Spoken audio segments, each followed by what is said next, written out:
A towering inferno tears through a high-rise in the heart of Kuwait City.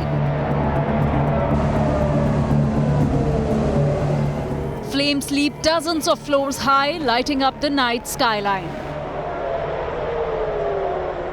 Panic on the streets below as residents watch the tower burn.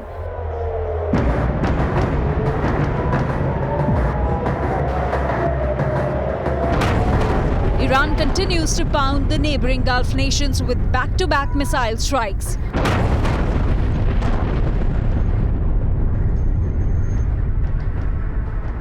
Wave of drones by Iran attacked a high-rise in Kuwait City, leading to sirens across the city.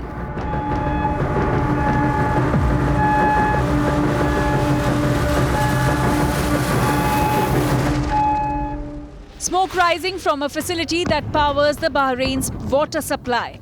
An Iranian drone targeted the heart of Bahrain's desalination infrastructure.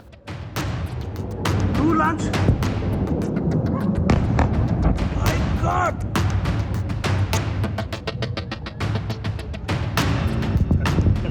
Iran army claims struck Dubai's Marina towers. Iran launched retaliatory strikes targeting a US base in Dubai. Debris from the interception of the missile fell onto the residential skyscraper and landed on a vehicle, reportedly killing one person.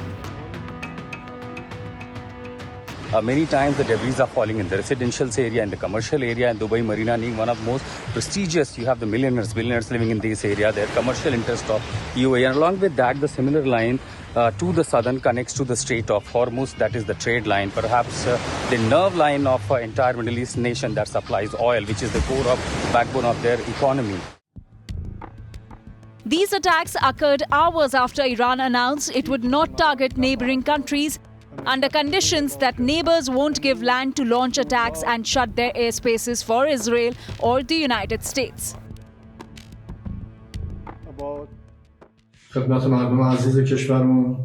They will take the dreams of us surrendering unconditionally to the grave.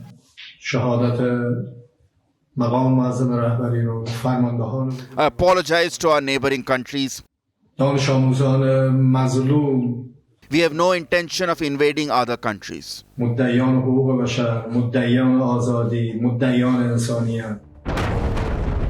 Iran going back on its word and expanding the war theatre, where does this conflict draw the line?